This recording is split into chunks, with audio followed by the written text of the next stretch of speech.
أعوذ بك من همزات الشياطين وأعوذ بك رب أن يحضرون تبرأت من حولي وقوتي واعتصمت بحول الله وقوته فلا حول ولا قوة إلا بالله العلي العظيم. Assalamu alaikum wa rahmatullahi ta'ala wa barakatuh.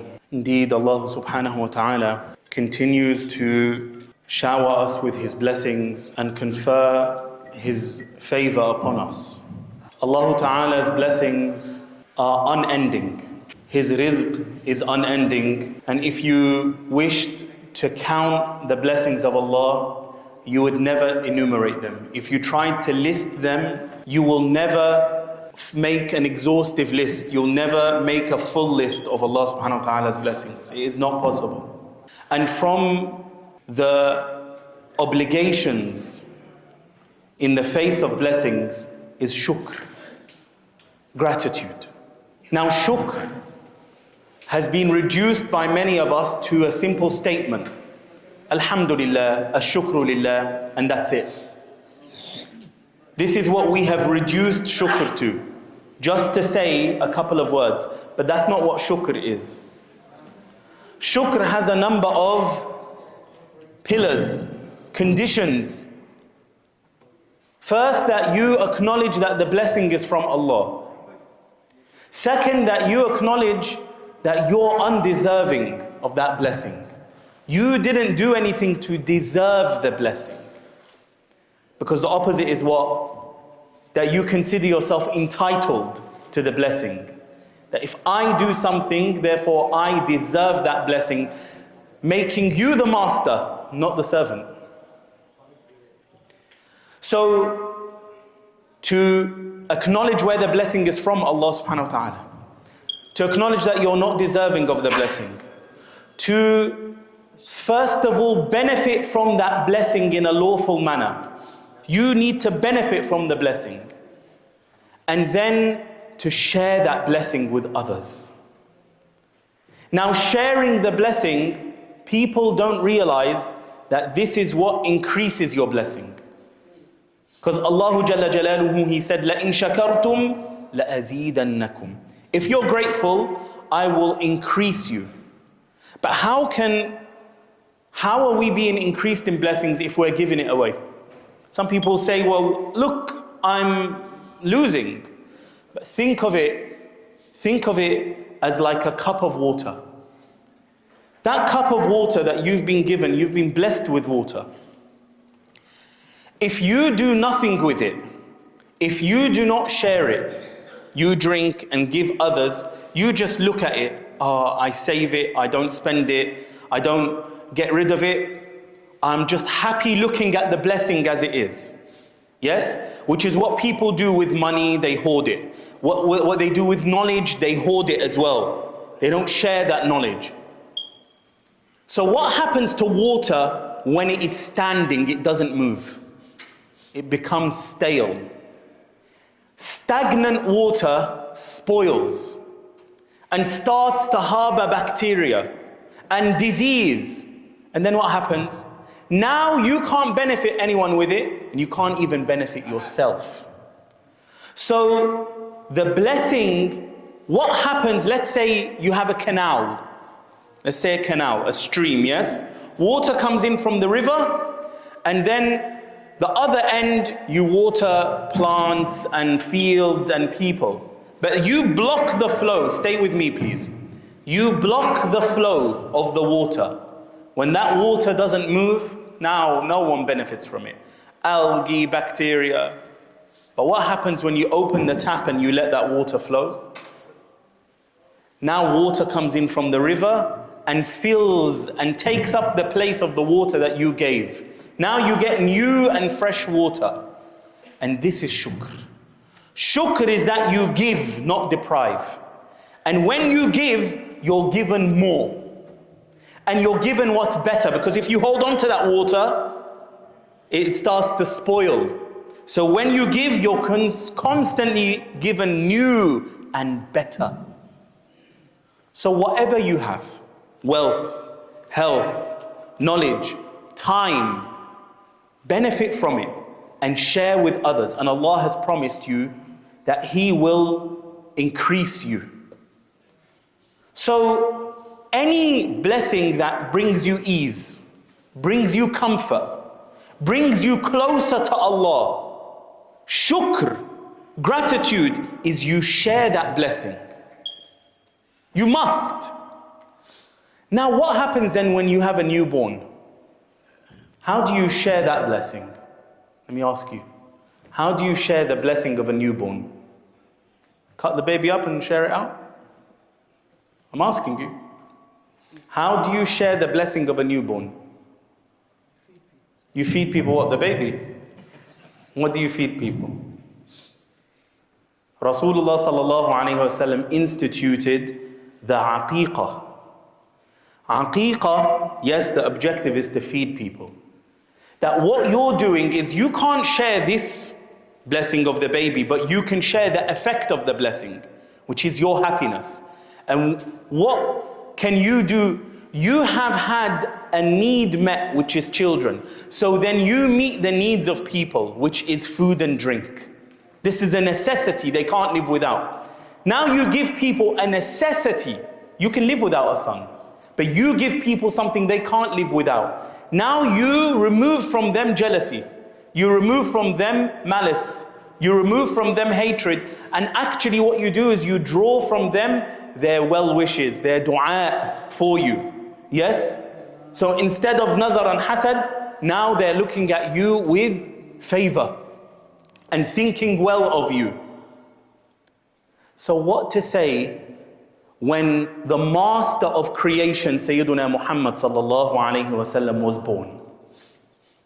That you're happy when you have a newborn, and you are commanded to share your happiness, to share your joy, to share the blessing with others. What to say then about what the heavens and the earth rejoiced? The one whom all of creation were happy at his physical arrival and birth. But how many of us have reduced the Miladun Nabi sallallahu alayhi wasallam into a normal occurrence, into a normal day? So many people, Muslims, you will hear say, the day my son was born was the happiest day of my life. The day the Rasul sallallahu alayhi wasallam was born is like any other day for him. So what a great ingratitude that you have not only equated Rasulullah sallallahu alayhi wasallam to the creation, to the rest of creation, you've actually lowered him beneath your own children and raised your children above him, sallallahu alayhi wasallam. The day that he fasted on sallallahu alayhi wasallam, Monday, when asked the illah, what's the rationale, Ya Rasulullah, why do you choose this day in particular to fast? So he said, ذَاكَ يَوْمٌ وُلِدْتُ فِيهِ. That's the day I was born on. The virtue of that day and its fadl, its fadila, is by virtue of Rasulullah sallallahu alayhi wasallam. He blessed the day and it's not the day that blessed him. So then, with his blessing and his physical coming to the world, the one who turns away from this, the one who does not consider it an occasion to be grateful to Allah subhanahu wa ta'ala, is a person who rejects this ni'mah of Allah, who is rejecting the ni'mah of Rasulullah sallallahu alayhi wasallam, and he doesn't even realize that he's doing it. Yet he claims love of Rasulullah sallallahu alayhi wasallam, and he claims love of Allah. But Allah Jalla Jalaluhu said, if you love Allah, say, oh my beloved. Say, Ya Muhammad sallallahu alayhi wasallam, to the people, if you love Allah, then you'll follow me, then Allah will love you. The only door to Allah subhanahu wa ta'ala's love is Sayyiduna Rasulullah sallallahu alayhi wasallam. Now, this is easy for us to say. And many people will say more praiseworthy, more statements of praise and more eloquent lectures and bayans about Rasulullah sallallahu alaihi wasallam than I ever can. What is most important to us about his milad, sallallahu alayhi wasallam? You see, there occurred khawariq, miraculous precursors, events that happened before his birth, sallallahu alayhi wasallam, and during his birth. Now, the person who says, yeah, but what's that got to do with me, does not understand Rasulullah sallallahu alayhi wasallam. You see, he wasn't a prophet aged 40. His nubuwwah, his prophethood, was announced at 40. Announced. But he was always a prophet. When asked, Mata kunta nabiyan, when were you a prophet, O Messenger of Allah? When did your prophethood start? Now, his answer wasn't, it started then. He said, kuntu, meaning I already was a prophet. Kuntu nabiyan wa Adamu bayna al-ma'i wat-tin. I was already a prophet while Adam was being fashioned between water and clay.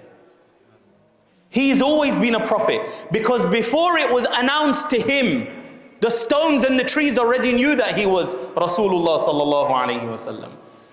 And they sent salam to him. And he said, I know a stone in Mecca that used to say salam to me before the announcement.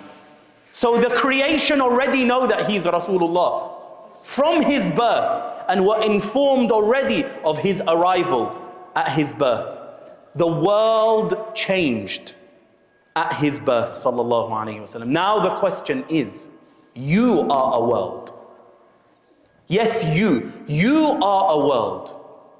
This world has 7 continents.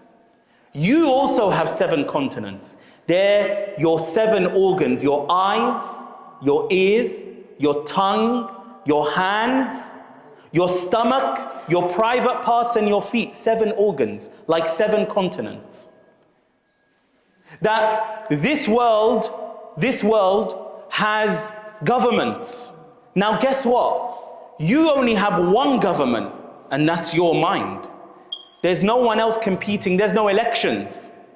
No one can overthrow this government, but you can hand the keys of power to Shaitan.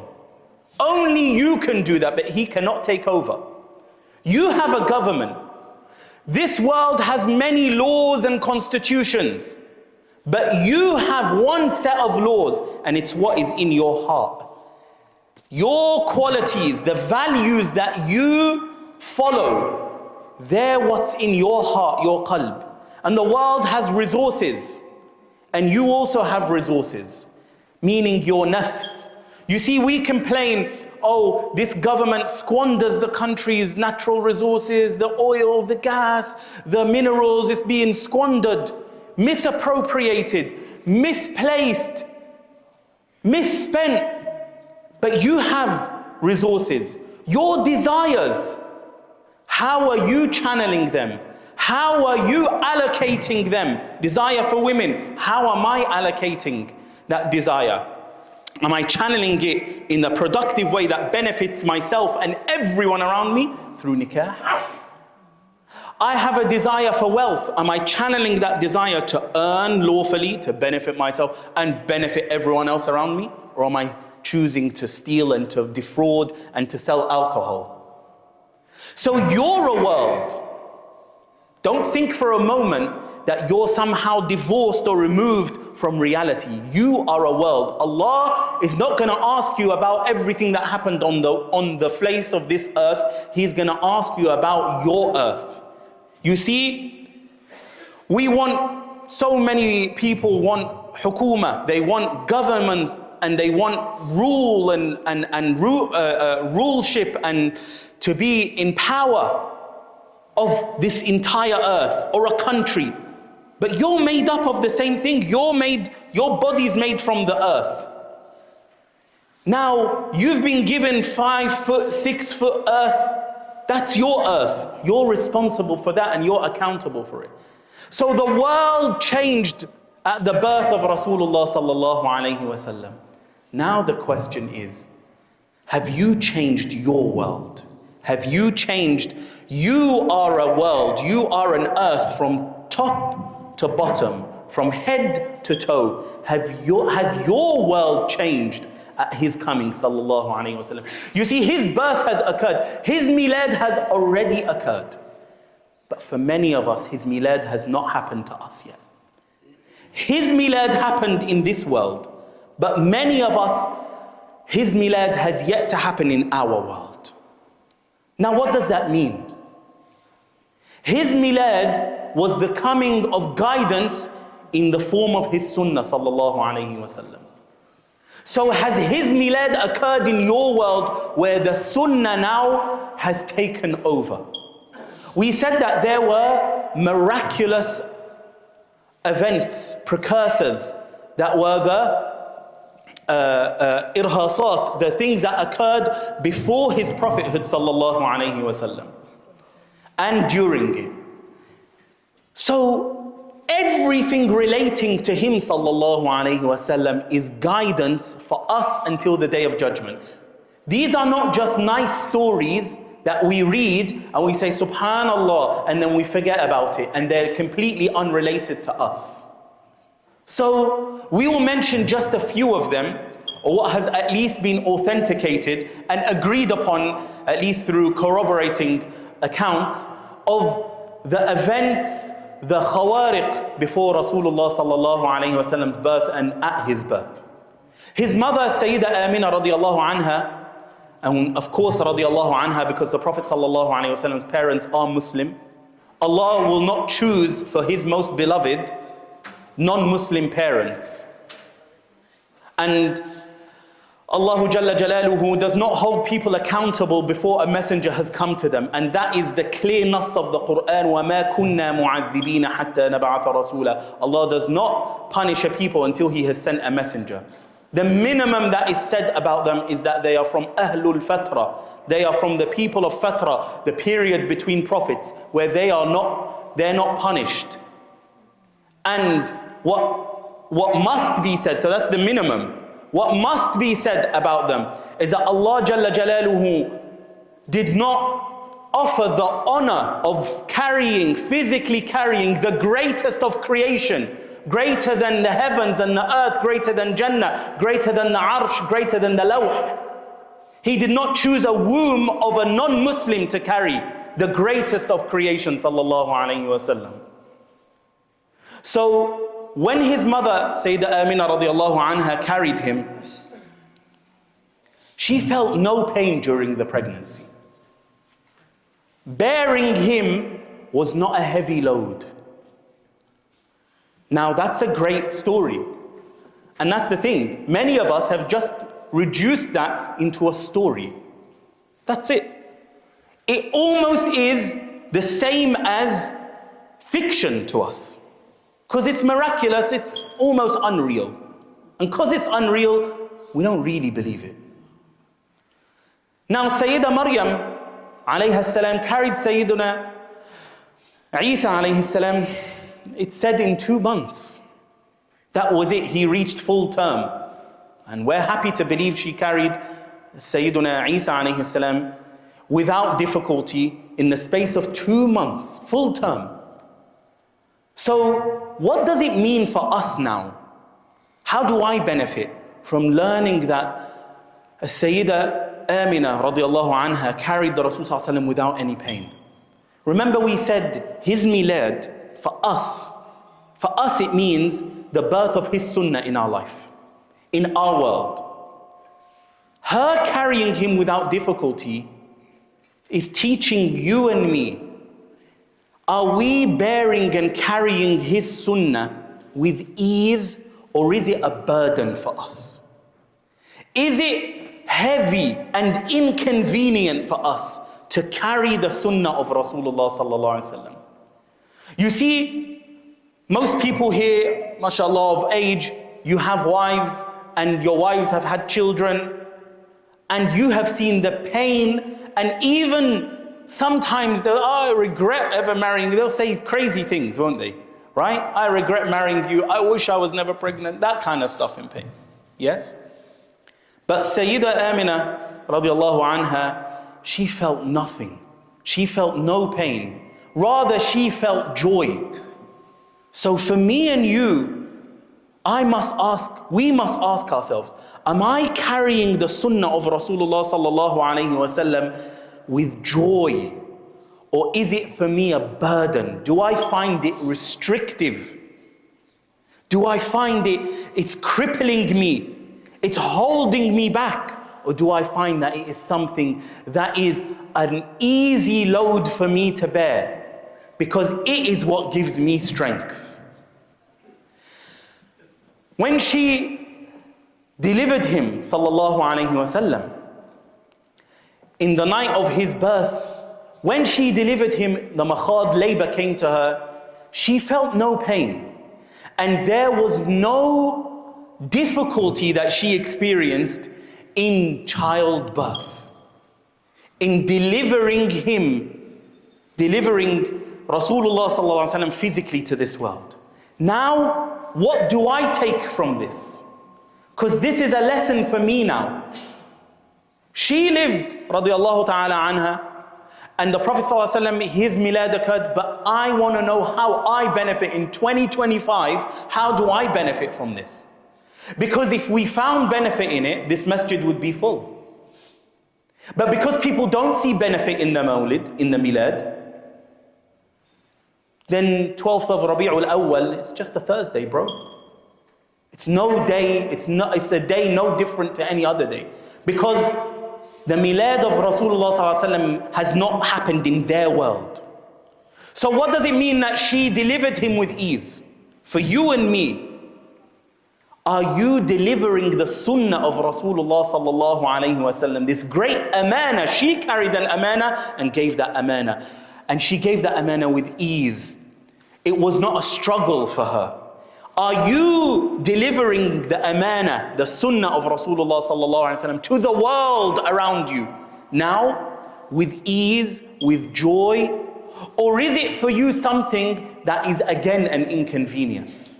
Is it for you something that is holding you back, that is debilitating you? Is it something that is restricting your rizq? Brothers might be asked, go maybe do three days a year. 3 days a year. Give like you give zakah of your wealth, give zakah of your time. So you can share in the mission of Rasulullah sallallahu alayhi wasallam. Are you part of his mission? Because her role, radiallahu anha, her role was to deliver him to the world. Where's your role? What have you done? Because Miladun Nabi is not just an occasion for us to come together, read qasida, and then burda, and then have a nice big munch afterwards, and then go home and see you next year. When his birth occurs in your life, your world changes. So what else happened? She saw a light that came forth from her. And the people of Mecca also saw light as well, by the way. But Allah showed her that light reaching Busra in Sham, in Syria, in Greater Syria. Now, what does that mean to you and me? That are you a person who is a source of light for others? What is light? When the lights are off in here, what's the reaction? People feel afraid. Light removes fear. Now, are you a source of fear for people? That you walk down the street, maybe mashallah, you're dressed in topi hat and you're dressed in qameez, but you're frightening people around you with the way you're walking, with the way you're talking, how abrasive and harsh your tone is. Are you a source of security and peace, or are you a source of fear for people? Light also gives you guidance. The lights are off, I don't know where the door is. So are you a source of light, meaning are you a source of guidance for others? That you can at least show them with that light, show them the path, even though you might not be walking it. At least to show people the right way.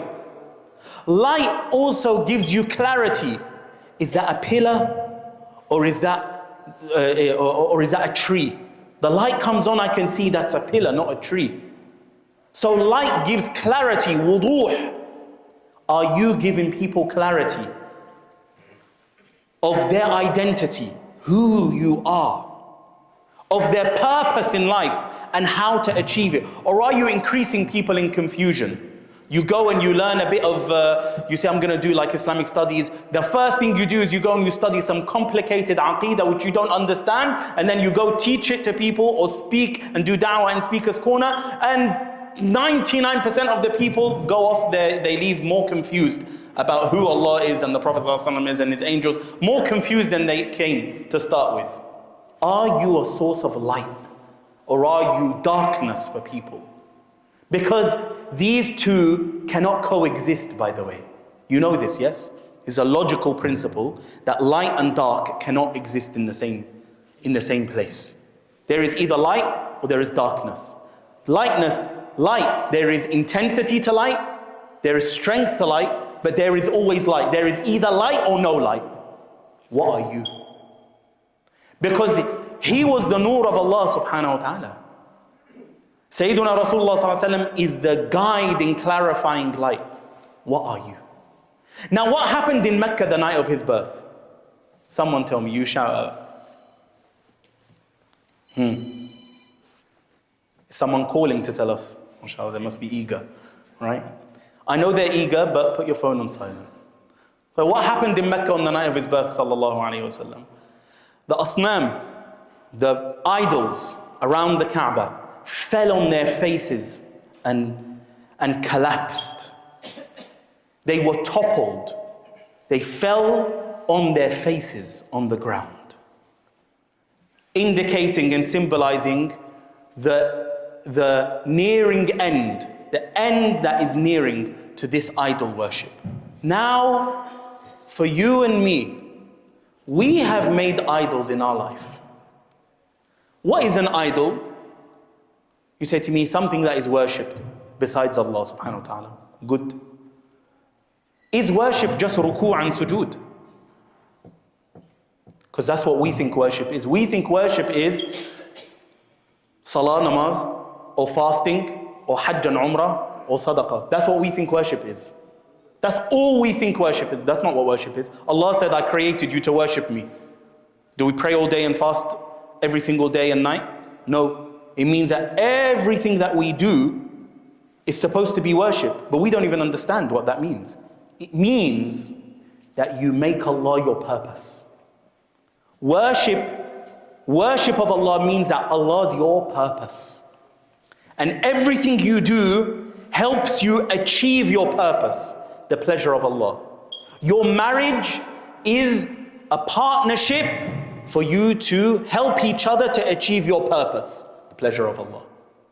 You studying, you working, you making money, is it just for you to go holiday, to buy a house? No. All those things are for you to achieve your purpose.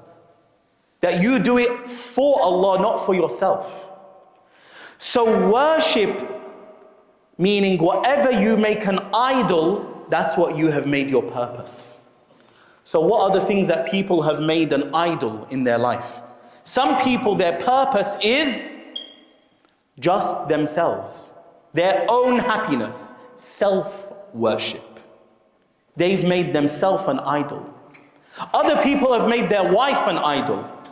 That I do anything to please her. That if money isn't enough and she says, you need to make money and I don't care how you make that money, you just don't come home without money for whatever it may be. So she's saying to him, I don't care if you sell drugs. I don't care if you sell alcohol in your restaurant. I don't care if you defraud the government, you do housing fraud, tax fraud, insurance. I don't care. I don't care if you rip people off, if you defraud your customers, your clients. I care about you making money for me. And then he does that. He's made her an idol. He has made her an idol.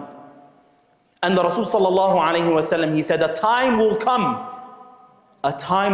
in my ummah where a man's family will pressure him. This is the meaning of the hadith. Will pressure him because they will compare. She goes on holiday. They go to private school. He's got a new car. She's always got a new bag. They got an extension in their house. They bought their flat. So much pressure on him that they end up forcing him to earn through haram.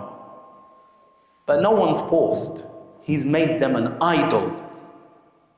He has made them an idol. His purpose, he has made his purpose to please them at any cost.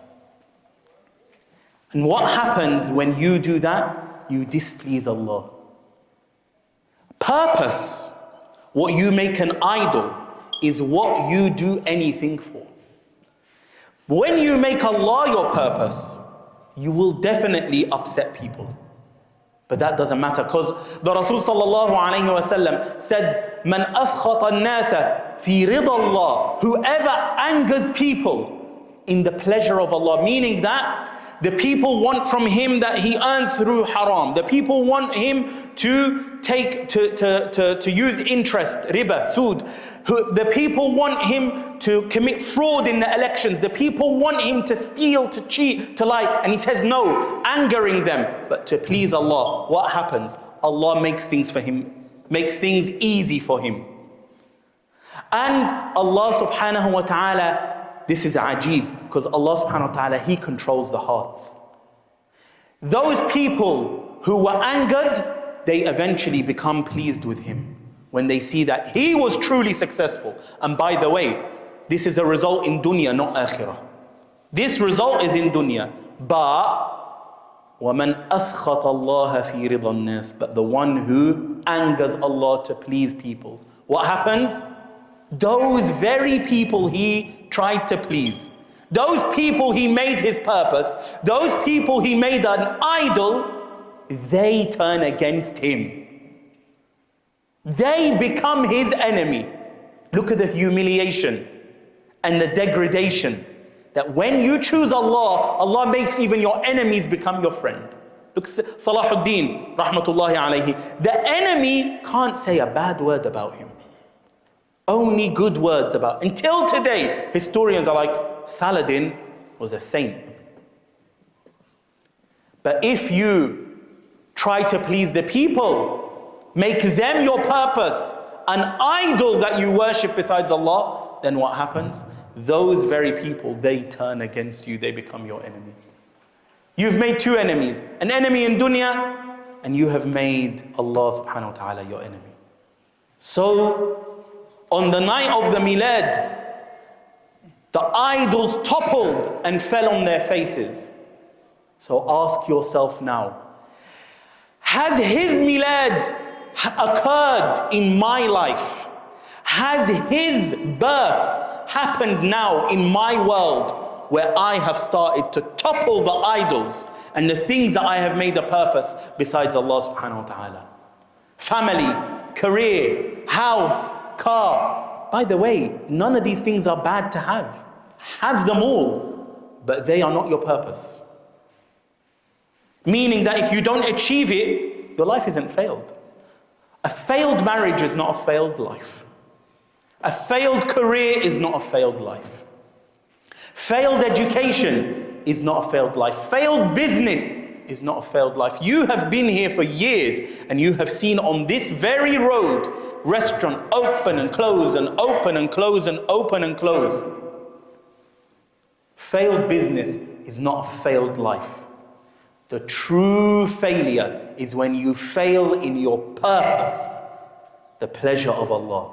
After that, there is no greater failure. So, have you toppled the idols in your life? Have you brought them down and on their faces as well? Where they submit to you.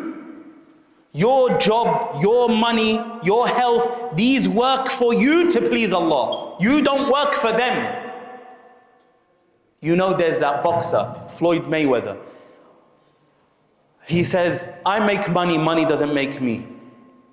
But every single part of his character, he judges others and himself, by how much money they have. So money has made him really. He attaches value to himself by how much money he has. Your value is not by how many wives you have, how much money you have, how many cars you have, or how new your car is, or how big your house is. That's not your value. By the way, if that's how you determine your value, that means you're worthless. I repeat, if you attach value to your watch, to your trainers, to your hat, to your designer clothing, and you look and you're not saying it, but you're saying, look people, value me because of what I've got on. What it means is you are worthless.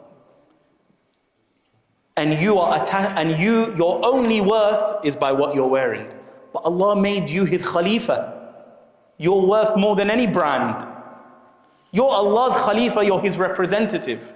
There is no creation among all the creations, including the angels, more honorable than you. But you have lowered yourself so much where now and watch is worth more than you are. So the milad, it's not just the milad of the Nabi sallallahu alaihi wasallam, because that happened. It happened almost 1500 years ago now. More 1500 years ago now. It's already happened. But has it happened in your life? What else occurred that night? What else occurred? On that night, an earthquake shook Persia. An earthquake shook Persia.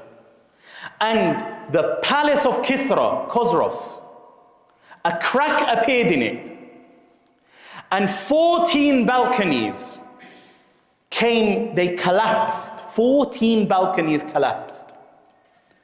Now, when Kisra, the king of Persia, the emperor of Persia, asked, what does this mean? He was actually told, this is a forewarning that there will be 14 monarchs, 14 kings who will follow you before the end of this nation.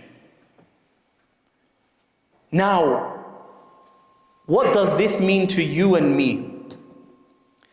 That this happened 1500 years ago at the physical birth of Nabiullah sallallahu alaihi wasallam. Now, has his milad occurred in your life, where now Shaitan's palace that he has constructed over years and years, but you built with your hand, he engineered and through the whisper, and you built with your own hands like a fool. If the milad of the Nabi has happened in your world, then you will shake that palace and it will start to crack. These balconies, the shuraf, that collapsed 14, each one of them represents a sin that you commit habitually. Have you collapsed those sins by the birth of Nabiullah sallallahu alaihi wasallam, his sunnah in your life? The sins of the eyes, to look at pornography, to look at non-mahram, to look with jealousy, nazar, to look with hatred, hiqd. The sins of the tongue, have you collapsed them? Backbiting, lying, swearing, gossip, slander, false promises, false testimony. How many homes are there where a person says, yeah, I heard him, he swore at her.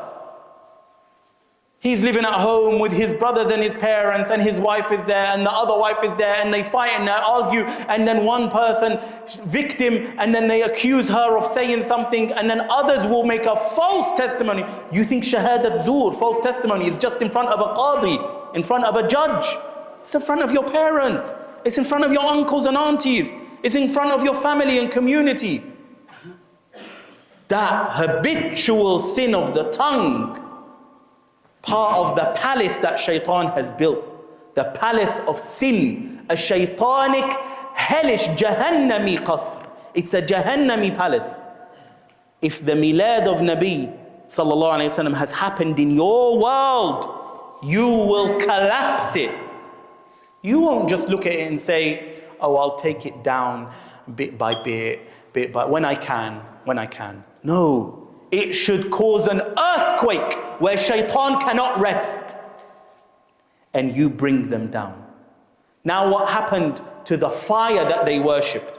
1,000 years, 1,000 years, the fire was raging and bellowing. We can't even imagine that. But this is historically documented, that 1,000 years their fire never went out and they worshipped it. That night, the blessed night of Miladun Nabi sallallahu alayhi wasallam, that fire was extinguished, indicating that their deen of shirk and paganism is coming to an end.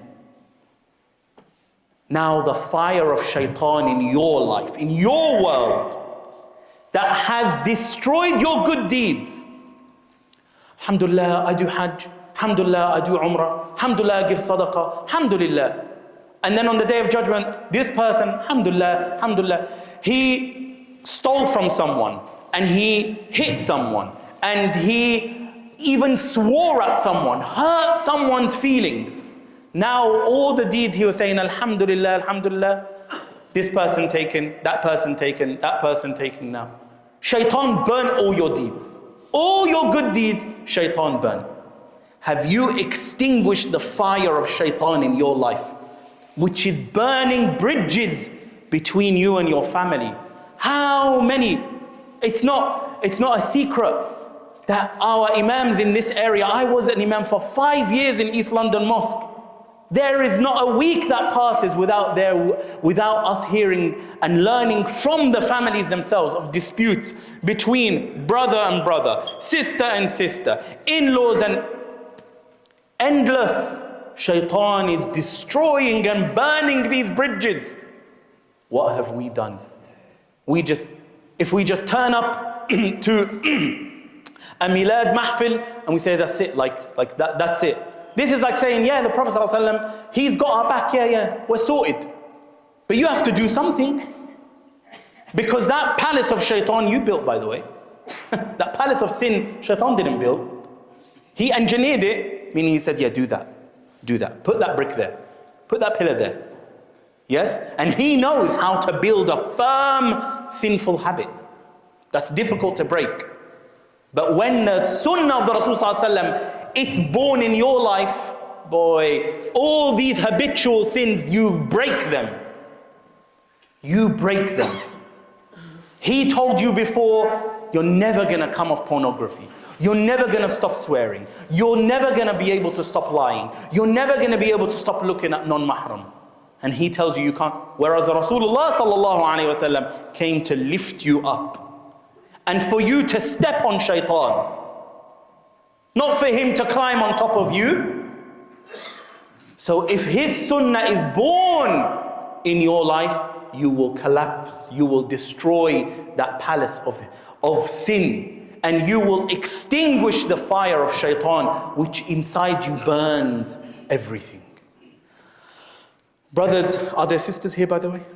Brothers and sisters, by the way, sisters, obviously, you know, there are men as well who put pressure on you. I didn't know that there were sisters here. This isn't meant to demonize women, because there are very, very devilish demons among the men as well. Who say, oh, you're not coming out with me dressed like that. No niqab. And then if niqab is not fard, okay, fine. No hijab.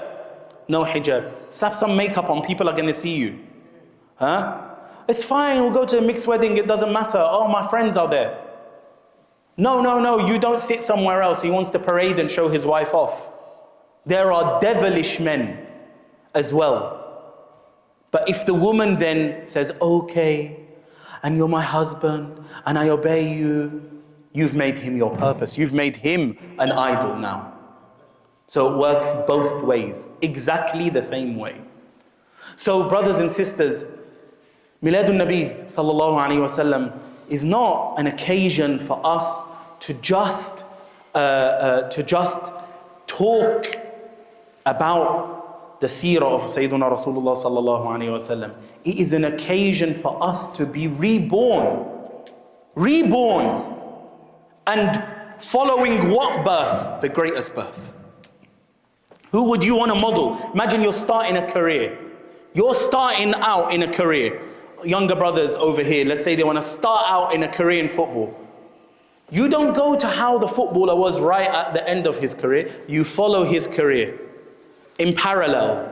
Same, where he started, how he trained, how he got scouted, how he was with his coaches. Follow. Your career mirrors his career.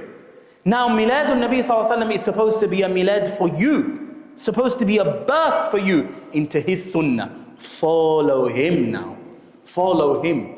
And see all these events that happened during his birth, not accidents. It's not stories for bedtime, or even just for us to go, Subhanallah, vah, vah, vah. How many mahfils I've been to, and it's just, vah, vah, vah. What about wah, wah, wah, smashing the shaitan? Because that's what he came for, sallallahu alayhi wasallam. When the stars came down to attack the shayateen, that you now no longer, you don't have access anymore. Khalas, you can't listen to anything anymore. There are communications you cannot access now anymore. Because Habibullah is on earth now. Have you brought these stars down now to rain down on the shayateen and to destroy them in your world? Because it's your world that you're accountable for. So this occasion really should be one for us to be, for the sunnah to be reborn in our lives. And for us to change, to transform. If the world changed, then you must make your world change. So I ask Allah subhanahu wa ta'ala to bless you all this evening, this blessed evening, and all evenings, and that make us of those who put a smile on the face of Sayyiduna Rasulullah sallallahu alayhi wa sallam. You see, tonight is, so it's the 12th of Rabiul Awwal, and it's a Friday Eve, where all of our deeds, people think Rasulullah sallallahu alayhi wa sallam is, oh hey brother, he's just a man like you and me. A man who went on Mi'raj. You can't go to the stratosphere without a suit on. You'll suffocate. And Rasulullah sallallahu alaihi wasallam went spiritually and physically to the heavens. He's just a man like you and me. He said the Prophet is given the strength of 40 men. So he's just a man like you and me. That Rasulullah sallallahu alaihi wasallam, he's in al-hayatul barzakhiyya. He's living in the barzakh. He's not dead like he's non-existent. All of our deeds are presented to him tonight. All our deeds are presented to him. Tell me what supercomputer in the world can handle that data? Right? But he is no normal creation. He's the master of creation, sallallahu alaihi wasallam. That all our deeds are presented to him. Why are they presented to him? Brother, it's between me and Allah.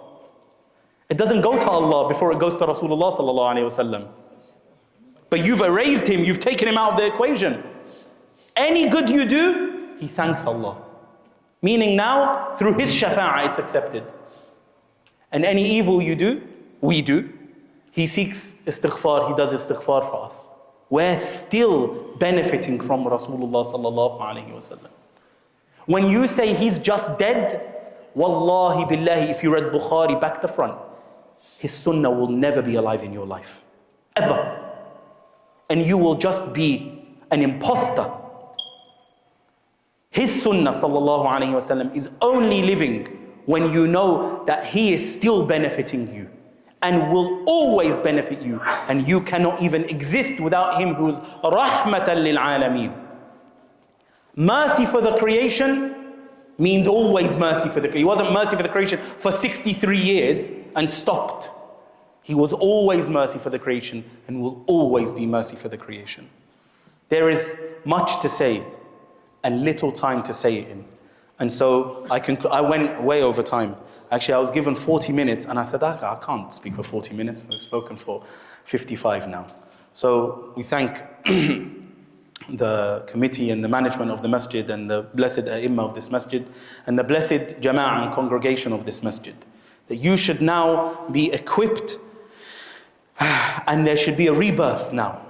A rebirth where next year, inshallah, this masjid is full to the rafters. All the way to the top, there's no space in here for people who want the sunnah to be born in their lives.